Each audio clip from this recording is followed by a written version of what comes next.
सर्वोत्तम सिमेन्टको आइपिओ प्रकरणमा आफ्नो भूमिका नरहेको धितोपत्र बोर्डका अध्यक्ष ढुङ्गानाको स्पष्टीकरण। धितोपत्र बजारमा 1 वर्षमै करिब 20 लाख लगानीकर्ता थपिए। राष्ट्र बैंकको मौद्रिक नीतिलाई शेयर बजारको रातो झण्डा। तीव्र उतार चढावका बीच नेप्से परिसूचक उरालो लागे पनि कारोबार रकम भने हालसम्मकै उच्च अङ्कमा। र निर्माणाधीन संघीय संसद भवनको लागि पर्याप्त बजेटको व्यवस्था गर्नुपर्ने संसदीय समितिको निष्कर्ष। कोरोनाको कारण अपेक्षा अनुसार निर्माण कार्यले गति लिन नसकेको गुनासो। हामी छौं पल पल तपाईसँग, हिमाल पहाड तराईसँग, साथ छ हाम्रो बढ्ने कदमलाई। सलाम छ ती पोरखे हातहरूलाई, जिन्दगी सजाइदिन्छौँ हामी, हर सासको साथी बन्छौँ हामी। सुरक्षा अनि समृद्धि प्राण छ हाम्रो। आफू पनि बचौं, अरूलाई पनि बचाऊ। आजै नेपाल लाइफमा जीवन बिमा गरौँ। हामी हौं नेपाल लाइफ। नेपाल लाइफ, किनकि जीवन अमूल्य छ।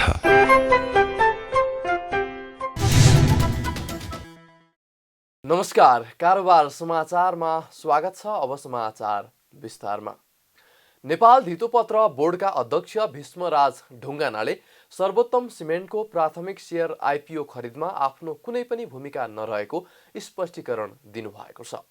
प्रतिनिधि सभाको अर्थ समितिले बुक बिल्डिङ प्रक्रियाबाट आइपिओ ल्याउन लागेको सर्वोत्तम सिमेन्टको सेयर बोर्ड अध्यक्ष ढुङ्गानाका छोरीको नाममा खरिद गरेको विषयमा स्पष्टीकरण सोधेको थियो। आइतबार अर्थ समितिको बैठकमा आएर जवाफ दिँदै ढुङ्गानाले विवाहित भइसकेको छोरी विगत 5 वर्षदेखि अमेरिकामा बस्दै आएको र उनका परिवारको सरसल्लाहमा हुने कुनै पनि कारोबारमा आफ्नो कुनै पनि संलग्नता नरहेको बताउनुभयो। उहाँले कानुनले समेत यस्तो कारोबार गर्न रोक नलगाएको समेत स्पष्ट पार्नुभयो। बोर्डका अध्यक्ष ढुङ्गानाले सर्वोत्तम सिमेन्टले बुक बिल्डिङबाट आइपिओ जारी गर्ने भने पनि हालसम्म धितोपत्र बोर्डमा नआएको हुँदा सो कम्पनी बोर्डको नियमनको दायरामा नपर्ने दाबी गर्दै बुक बिल्डिङमा मूल्य बजारले तय गर्ने र बोर्डको भूमिका नहुने समेत स्पष्ट पार्नुभयो। मेरी छोरी विगत 5-6 वर्षदेखि अमेरिकामा छन्। मेरो ज्वाइँ मेरो छोरी अमेरिकामै बस्छन्। अनि उनीहरूको छोरी ज्वाइँको आमा बुवा परिवार यहाँ काठमाडौँमा हुनुहुन्छ। मेरो छोरी र उनको परिवारको सल्लाहले कुनै पनि काम कारबाही हुने कुरा छ भने त्यो मलाई थाहा हुने कुरो हुँदैन, किनभने भन्दैनन्। त्यसपछि उनीहरूको परिवारमा के किन्ने कुराहरू हुन्छ, उनीहरूको परिवारमा के बेच्ने कुरा हुन्छ, त्यो मेरो सरकारको कुरो पनि भएन। मैले तिमीहरूलाई सबै कुरा मलाई भन्न पनि मिल्दैन। यसरी व्यवहार मिलाउने कुरा के हुन्छ सो मलाई थाहा हुने कुरो भएन। त्यसमा पनि छोरीको घर परिवारले किनेको सेयर वा विवाहित छोरीले आफूले किनेको सेयर प्रचलित कानुनले म बोर्ड अध्यक्ष भएकै नाताले किनबेच गर्न कानुनले बन्दोबस्त पनि लगाएको छैन है। त्यो मिलेन। अब म बोर्ड अध्यक्ष भइसकेपछि अहिलेसम्म ऐन कानुनले परिवारको योले गर्न मिल्दैन है भनेको कुरा छ। त्यो कुरा म मान्छु। हो, त्यसले पुगेन भने राखौँ। हामी खासमा कुन लेभलसम्म जाने? अहिले सभापतिज्यूले पनि भन्नुभयो मेरो विवाहित छोराछोरीलाई पनि राख्ने हो कि, मेरो ज्वाइँलाई पनि राख्ने हो कि, मेरो सासू ससुरालाई पनि राख्ने हो कि, अथवा मेरो नाति पनातिसम्म राख्ने, कुन लेभलसम्म हामी जानुपर्छ? यो यदि ऐन कानुन चाहिन्छ भने बनाऊँ। त्यो बनाउने कुरामा हामीले कानुन बनाउने हो नि त, होइन? तर कुरो किन उठ्यो भने ऊ मेरो छोरी भएको नाताले कुरा उठ्यो। तर मेरो छोरीमाथिको अधिकार कति हो त भन्ने कुरा पनि त हेरिदिनु पर्यो, होइन? त्यसलाई यसमा मैले एउटा कुरा यहाँहरूलाई राखेँ। अब उनले उनको घर परिवारले प्राथमिक बजारमा पनि किनबेच गर्न पाउँछ अहिलेको कानुन अनुसार, दोस्रो बजारमा पनि पाउँछ, ओटिसी बजारमा पनि पाउँछ। यो कानुनले दिएको अधिकार, उनीहरूलाई दिएको अधिकार हो। यो उनीहरूको सम्पत्ति किनबेच गर्ने संवैधानिक अधिकार पनि हो। यो कारोबार म आफैले गरेको होइन र म आफैले गरे जस्तो जुन प्रसारण गरेको छ यो कुरा गलत हो है। यति कुरा मैले यहाँहरूसँग निवेदन गरेँ। धितोपत्र बोर्डले सर्वोत्तम सिमेन्टले बुक बिल्डिङ विधिबाट आइपिओ जारी गर्दा इनसाइडर ट्रेडिङ र ओटिसी नभएको पनि बोर्डले स्पष्ट पारेको छ। बोर्डले समितिलाई जानकारी गराउँदै ओटिसी नभएको र सोही अनुसार अर्थ मन्त्रालयलाई जानकारी गराइसकेको समेत जानकारी दिएको छ। बैठकमा बोर्डका अध्यक्ष ढुङ्गानाले विगत 1 वर्षदेखि शेयर बजारमा उत्साहजनक वृद्धि हुनुका साथै अधिकांश सूचकहरू ऐतिहासिक उचाइमा पुगेको पनि बताउनु भएको छ। उहाँले पुँजी बजारमा लगानीकर्ताको सहभागिता, प्राथमिक बजारमा हुने पुँजी परिचालन, धितोपत्रको दोस्रो बजार कारोबार लगायतका सूचकहरूको आधारमा आर्थिक वर्ष 2077-78 ऐतिहासिक वर्षको रूपमा रहेको बताउनुभयो। बजार पूर्वाधार तथा सेवा प्रवाहमा सुधार, धितोपत्रको निष्कासन, सर्वसाधारणको सहभागिता, दोस्रो बजार कारोबार, नेप्से सूचक जस्ता विविध परिसूचक लगायत कारोबार तथा सेवा प्रवाहमा प्रविधिको उपयोगमा भएको वृद्धिले गर्दा नेपालको पुँजी बजारले ऐतिहासिक उचाइ लिएको बताउनुभयो। विगत 1 वर्षदेखि बजारका अधिकांश परिसूचकहरू ऐतिहासिक उचाइमा रहेका छन्। पुँजी बजारमा लगानीकर्ताको सहभागिता, प्राथमिक बजारमा हुने पुँजी परिचालन, यो धितोपत्रको दोस्रो बजार कारोबार लगायतका सूचकहरूको आधारमा आर्थिक वर्ष 2077-78 ऐतिहासिक वर्षको रूपमा रहन गएको छ।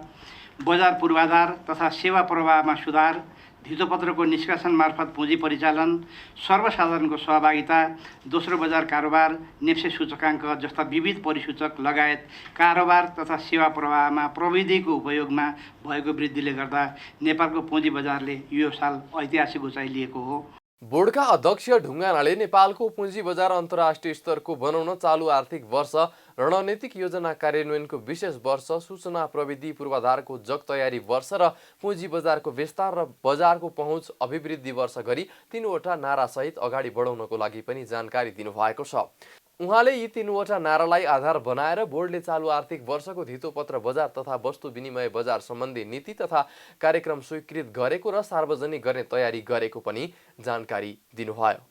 पुँजी बजारको गुणात्मक विकास, विस्तार एवं व्यापक संरचनात्मक परिवर्तन मार्फत अन्तर्राष्ट्रिय स्तरको बनाउन चालु आर्थिक वर्षलाई हामीले तीनटा स्लोगनमा यसलाई चाहिँ मनाउने विचार गरेका छौँ। एउटा चाहिँ यो वर्ष चालु आर्थिक वर्ष रणनीतिक योजना कार्यान्वयनको विशेष वर्षको रूपमा हामी यसलाई लिनेछौँ। सूचना प्रविधि पूर्वाधारको जग तयारी वर्षको रूपमा यसलाई हामी लिनेछौँ र पुँजी बजारको विस्तार र बजारको पहुँच अभिवृद्धिको वर्षको रूपमा यसपालि हामीले यसलाई लिएर हामीले अगाडि बढाउने प्रतिबद्धता गरेका छौँ र यो 3वटा चाहिँ आधारमा हामीले 2078-79 को धितोपत्र बजार तथा वस्तु विनिमय बजार सम्बन्धी नीति तथा कार्यक्रमलाई अहिले बोर्डबाट स्वीकृत भइसकेको छ र यसलाई हामी सार्वजनिक गर्ने तयारीमा छौँ। यस्तै बोर्डका अध्यक्ष ढुङ्गानाले आर्थिक वर्ष 2077-78 मा लगानीकर्ताहरूको सहभागिता 100% बढेको पनि जानकारी दिनुभएको छ। उहाँले अघिल्लो आर्थिक वर्षमा वर्षको असार मसान्तसम्ममा करिब 17 लाखको सङ्ख्यामा मात्रै डिम्याट खाता रहेकोमा गत आर्थिक वर्षको अन्त्यसम्ममा 37 लाख नागेको बताउनुभयो। यस्तै 2077 असारमा करिब 7 लाखको हाराहारीमा रहेको मेरो शेयर खाताको सङ्ख्या 1 वर्षको अवधिमा करिब 3.5 गुणा भन्दा बढीले वृद्धि भई 28 लाख पुगेको पनि जानकारी दिनुभयो। उहाँले धितोपत्र बजारले आर्थिक वर्ष 2077-78 मा सरकारको राजस्वमा 14 अर्ब 15 करोड रुपैयाँ बराबर योगदान गरेको पनि जानकारी दिनुभएको छ। शेयर बजारले नेपाल राष्ट्र बैङ्कको मौद्रिक नीतिलाई रातो झण्डा देखाएको छ। राष्ट्र बैङ्कको चालु आर्थिक वर्षको मौद्रिक नीतिले एक व्यक्ति वा संस्थाले एक वित्तीय संस्थाबाट अधिकतम 4 करोड र समग्र वित्तीय प्रणालीबाट अधिकतम 12 करोड रुपैयाँसम्म मात्र लिन सक्ने नयाँ व्यवस्था गरेपछि लगानीकर्ता असन्तुष्ट देखिएका छन्। लगानीकर्ताले आपत्ति जनाउँदै यसलाई हटाउन माग समेत गरिसकेका छन्। त्यही असन्तुष्टि स्वरूप मौद्रिक नीति जारी भएपछि पहिलो कारोबारको दिन आइतबार शेयर बजार मापन गर्ने नेप्से परिसूचकमा 24.57 अङ्कको गिरावट आउँदै 3154.33 अङ्कमा ओर्लिएको छ। उत्पादनमूलक, लघुवित्त र लगानी बाहेकका बाँकी सबै समूहले परिसूचक ओह्रालेका हुन्। तीव्र उतार चढावका बीच परिसूचक ओह्रालो लागेको दिन बजारमा हालसम्मकै उच्च कारोबार भएको छ। दिनभरको कारोबारमा 21 अर्ब 64 करोड 76 लाख रुपैयाँ बढीको शेयर किनबेच भएको छ, जुन नेपाली पुँजी बजारको इतिहासमै पहिलो रेकर्ड हो। सो दिन 222 कम्पनीको 3 करोड 55 लाख 50 हजार किता शेयर किनबेच भएको छ। यसअघि गत जेठ 30 गते बढ्दो बजारमा हालसम्मकै उच्च 19 अर्ब 55 करोड रुपैयाँ भन्दा धेरैको शेयर कारोबार भएको थियो। आज ऐतिहासिक कारोबार भएको दिन नेपाल बैंक एक्लैको सर्वाधिक 1 अर्ब 5 करोड रुपैयाँ बराबरको शेयर कारोबार भएको छ। यस्तै हिमालयन डिस्टिलरीको 79 करोड 25 लाख रुपैयाँको कारोबार हुँदा एपी पावर कम्पनीको पनि 70 करोड 27 लाख रुपैयाँको शेयर कारोबार भएको छ। आज बजारमा 3 कम्पनीको शेयर मूल्यमा सर्किट लागेको छ भने 1 कम्पनीको शेयर सर्किट लेभलमा किनबेच भएको छ। जसमध्ये खानीखोला हाइड्रो पावर कम्पनी, जीवन विकास लघुवित्त वित्तीय संस्था र युनियन लाइफ इन्सुरेन्स कम्पनीको शेयर मूल्य 10% बढेको छ। त्यस्तै आइसिएफसी फाइनान्स कम्पनीको शेयर मूल्य पनि 10% को हाराहारीमा नै बढेको छ। काठमाडौँको दरबार मार्गमा पहिलो पटक एन्फा सोरुम सञ्चालनमा आएको छ। राष्ट्रिय फुटबल टिमको मुख्य प्रायोजक संस्था केटिएम सिटीले दरबार मार्गमा आइतबारबाट एन्फा सोरुम सञ्चालनमा ल्याएको हो। अखिल नेपाल फुटबल सङ्घ एन्फाका अध्यक्ष कर्मा छिरिङ शेर्पा र एन्फाका उपाध्यक्ष तथा युथ डेभलपमेन्ट कमिटीका अध्यक्ष उपेन्द्रमान सिंहले आइतबार एक कार्यक्रमका बीच सोरुमको उद्घाटन गर्नुभयो। सोरुममा राष्ट्रिय फुटबल टिमको आधिकारिक जर्सी तथा खेल सामग्री व्यापारिक प्रयोजनका लागि राखिएको छ। पहिलो पटक खुल्ला प्रतिस्पर्धाबाट आह्वान गरिएको टेन्डरमा केटिएम सिटीले सर्वाधिक रकम बोल कबोल गर्दै 3 वर्षका लागि राष्ट्रिय फुटबल टिमको जर्सी र खेल सामग्रीको आधिकारिक प्रायोजक गर्ने सम्झौता गरेको थियो। सम्झौता पश्चात केटिएम सिटीले पहिलो पटक एन्फा सोरुम सञ्चालनमा ल्याएको हो। केटिएम सिटीले राष्ट्रिय फुटबल टिमको स्पोर्ट्स किड्सको अलावा शहीद स्मारक ए डिभिजन क्लबहरू मनाङ मर्स्याङ्दी क्लब र हिमालयन शेर्पा क्लबलाई मुख्य प्रायोजकको रूपमा सहकार्य गरिसकेको छ। संसदीय समितिले सिंहदरबारमा निर्माणाधीन संघीय संसद भवनको लागि पर्याप्त बजेटको व्यवस्था गर्नुपर्ने निष्कर्ष निकालेको छ। प्रतिनिधि सभा अन्तर्गतको विकास तथा प्रविधि समितिका सदस्यहरूले आइतबार सिंहदरबारमा निर्माणाधीन संघीय संसद भवनको स्थलगत अवलोकन गरेपछि सरकारले पर्याप्त बजेटको व्यवस्था गर्नुपर्ने निष्कर्ष निकालेका हुन्। स्थलगत अवलोकनपछि सञ्चारकर्मीसँग संक्षिप्त प्रतिक्रिया दिँदै समितिकी सभापति कल्याणी खड्काले सरकारले सो भवनको निर्माण कार्य समयमै सम्पन्न हुने गरी बजेटको पर्याप्त व्यवस्था गर्नुपर्ने देखिएको प्रतिक्रिया दिनुभयो। उहाँले त्यहाँ काम गर्ने श्रमिकहरूका लागि तत्काल कोभिड विरुद्धको खोपको व्यवस्था गर्न र निर्माण स्थल वरपरको फोहोरको पनि तत्काल व्यवस्थापन गर्नुपर्ने आवश्यकता रहेको पनि जोड दिनुभयो। निर्माण कार्य पनि वास्तवमा यसको प्रगति राम्रैसँग अगाडि बढेको देखिन्छ। अब कोभिडले अलिकति समस्या पारेको देखियो। यद्यपि अब पर्याप्त बजेटको अलिक कमी भएको जस्तो हामीले देख्यौँ। त्यसलाई पनि अलिकति किनभने जुन चिजलाई हामी प्रायोरिटी दिन्छौँ, सरकारले प्राथमिकता दिएको छ, त्यसलाई चाहिँ हरेक चिजले चाहिँ त्यसलाई प्रायोरिटीमै हाल्न सक्यो भने मात्रै समयमा सम्पन्न हुने कुरा हो। त्यसपछि अब यो अहिले पनि अब काम गर्न थालेको 2 वर्ष बितिसकेको छ। तैपनि अब जग्गा प्राप्ति भइसकेको अवस्था छैन।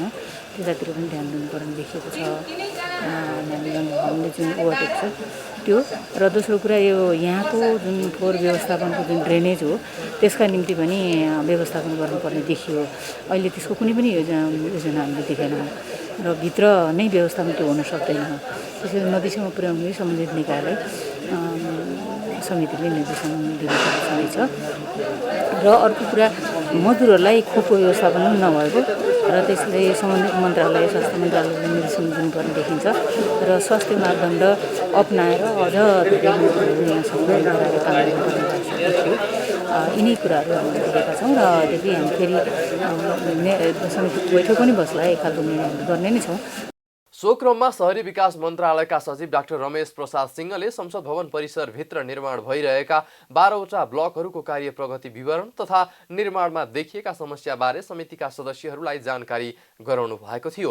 उहाँले कोभिड-19 को कारण अपेक्षा अनुसार निर्माण कार्यले गति लिन नसकेको बताउनुभयो। अन्तर्राष्ट्रिय बजारबाट निर्माण सामग्री खरिद गरी ल्याउने काममा समेत कोभिडले समस्या पारेको उहाँले जानकारी दिनुभयो।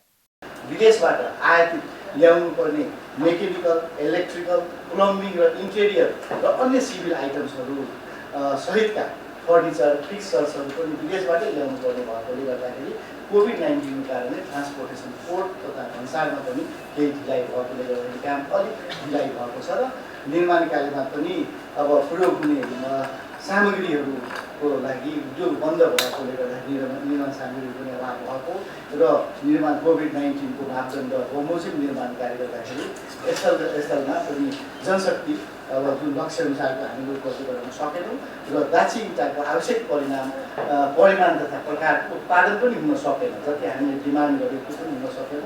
त्यसै कारणले गर्दाखेरि अब विभिन्न जस्तो नानीगञ्ज अहिले पनि हामीले हेर्छौँ जुन स्याहार सुसारको लागि त्यो पनि खाली गर्न सकेका छैनौँ। हामी एउटा भवन स्थित छ त्यहाँनिर चण्डीगढ पुल र ब्यान्डल पुललाई हटाउन बडा गाह्रो पनि छ।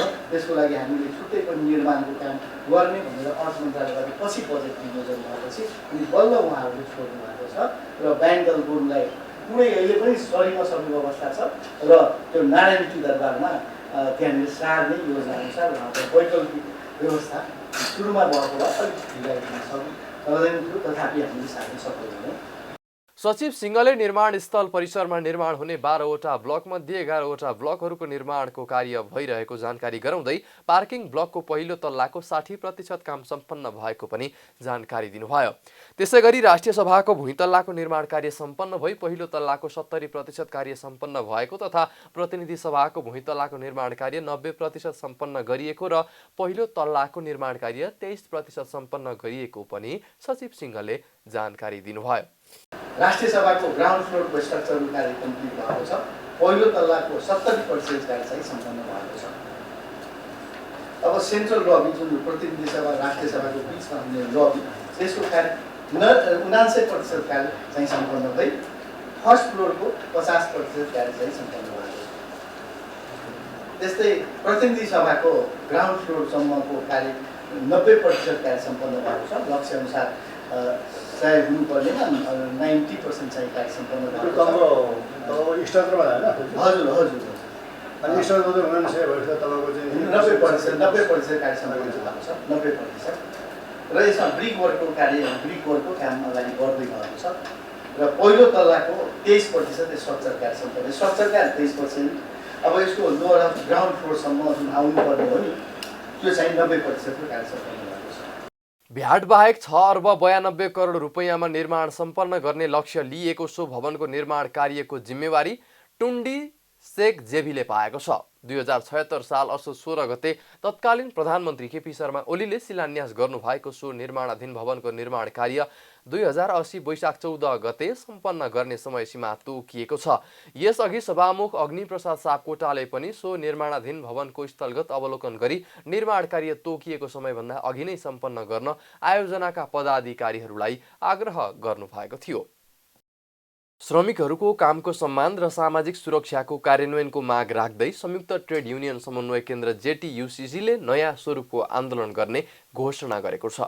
आइतबार पत्रकार सम्मेलन मार्फत जेटीयुसीसीले श्रमिकहरूको कामको सम्मान र सामाजिक सुरक्षाको कार्यान्वयनको लागि नयाँ स्वरूपको आन्दोलन सुरु गर्ने घोषणा गरेको हो। जेटीयुसीसीले हालै सर्वोच्च अदालतको तर्फबाट योगदानमा आधारित सामाजिक सुरक्षा योजनाको कार्यान्वयन सम्बन्धमा जारी भएको अन्तरिम आदेशले आश्चर्यचकित बनाएको भन्दै यसले देशका लाखौं श्रमिकहरूमा दीर्घकालीन प्रभाव पार्ने निश्चित रहेकाले सो आदेशलाई पूर्ण इजलासबाट श्रमिक मैत्री र कानुन सम्मत न्याय निरूपण हुन्छ भन्नेमा आफू विश्वस्त रहेको बताएको छ। आउँदो भाद्र 1 गते प्रधानमन्त्री शेरबहादुर देउवालाई भेटेर र भाद्र 4 गते सबै प्रदेशका मुख्यमन्त्रीहरूलाई भेटेर जेटीयुसीसीले यस सम्बन्धी ज्ञापन पत्र पेश गर्ने निर्णय गरेको जेटीयुसीसीका महासचिव इन्द्रदेव मिश्रले बताउनुभयो।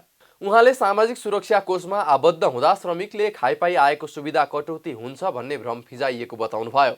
उहाँले सामाजिक सुरक्षा कोषमा आबद्ध हुँदा कुनै पनि सेवा कटौती नहुने बताउनुभयो। महासचिव मिश्रले यो सामाजिक न्यायको सिद्धान्त र श्रम ऐन 2074 मा भएको कानुनी व्यवस्था भएको उल्लेख गर्नुभयो। योगदानमा आधारित सामाजिक सुरक्षाको प्रभावी कार्यान्वयनको लागि पहिलो चरणमा जेटीयुसीसीले निम्नानुसार कार्यक्रमहरू आयोजना गर्ने जानकारी गराउँदछौँ।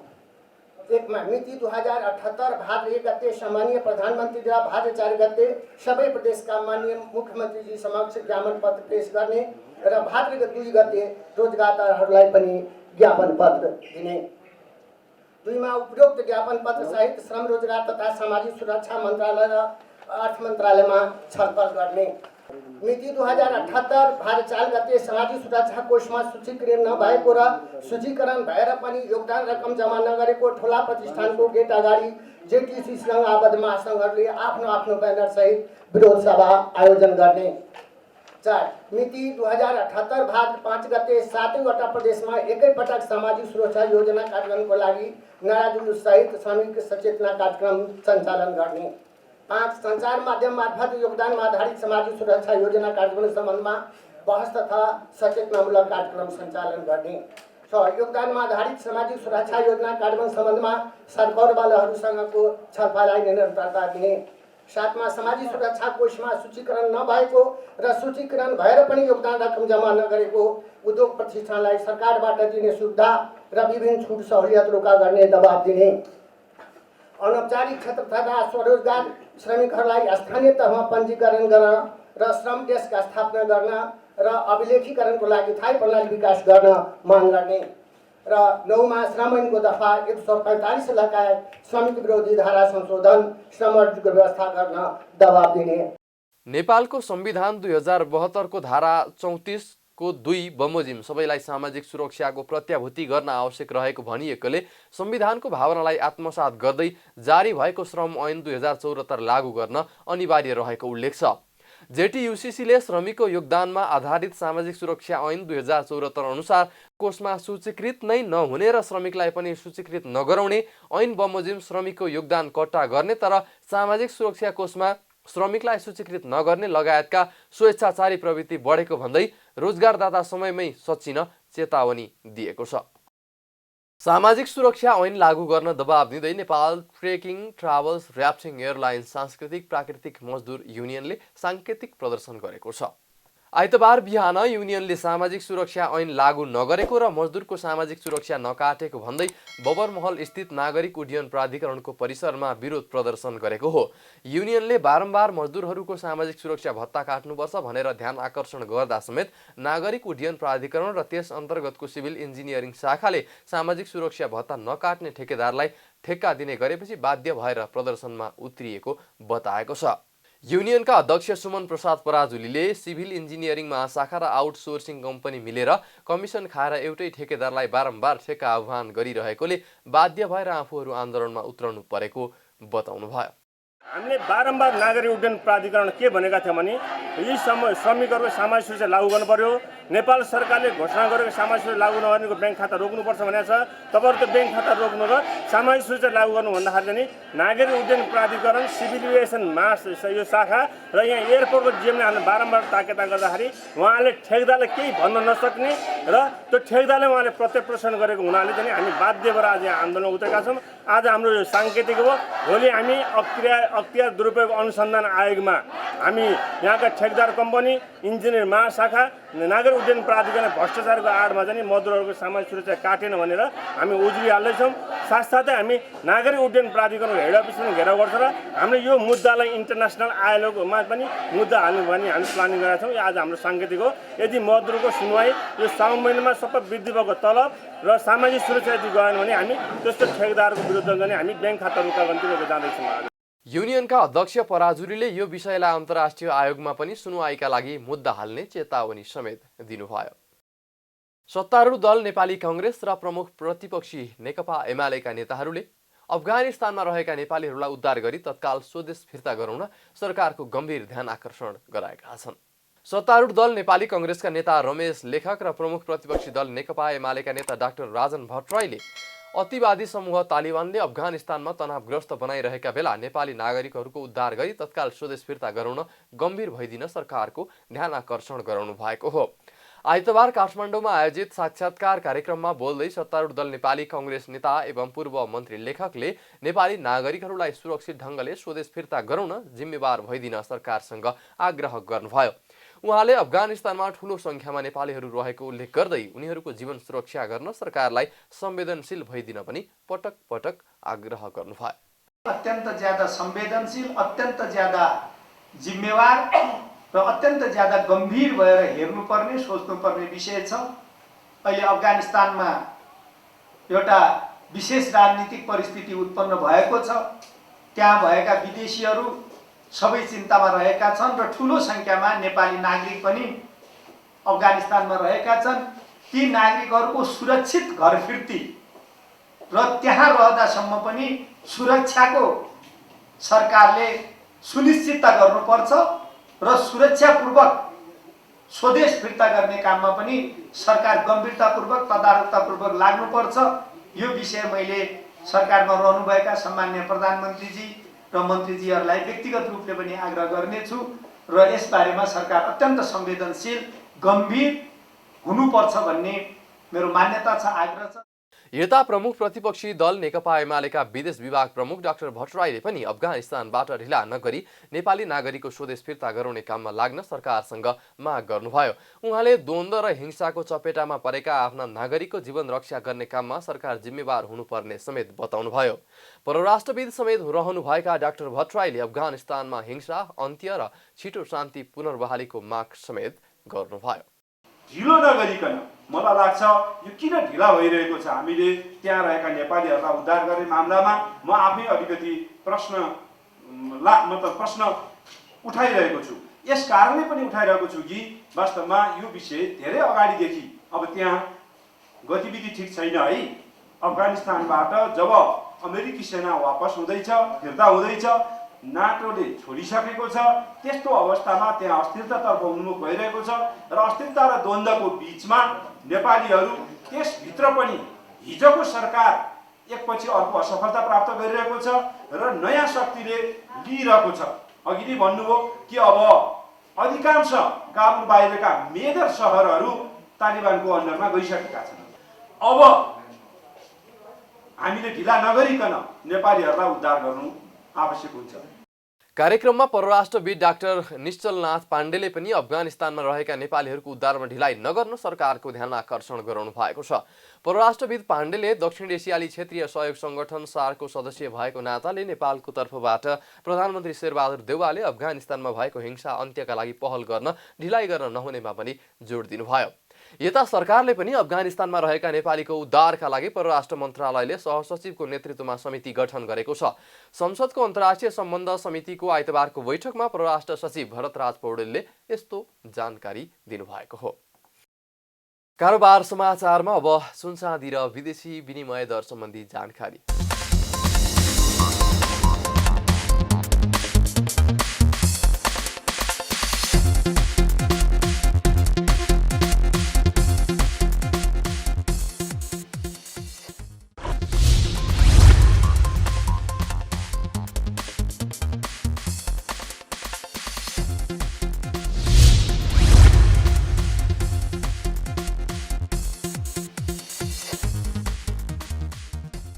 विदा हुनु अघि अहिलेसम्मका प्रमुख समाचार फेरि एकपटक। सर्वोत्तम सिमेन्टको आइपिओ प्रकरणमा आफ्नो भूमिका नरहेको धितोपत्र बोर्डका अध्यक्ष ढुङ्गानाको स्पष्टीकरण। धितोपत्र बजारमा 1 वर्षमै करिब 20 लाख लगानीकर्ता थपिए। राष्ट्र बैंकको मौद्रिक नीतिलाई शेयर बजारको रातो झण्डा। तीव्र उतार चढावका बीच नेप्से परिसूचक ओह्रालो लागे पनि कारोबार रकम भने हालसम्मकै उच्च अङ्कमा। र निर्माणाधीन संघीय संसद भवनको लागि पर्याप्त बजेटको व्यवस्था गर्नुपर्ने संसदीय समितिको निष्कर्ष। कोरोनाको कारण अपेक्षा अनुसार निर्माण कार्यले गति लिन नसकेको गुनासो। कारोबार समाचार सकियो। हामीलाई बिदा दिनुहोस्। नमस्कार।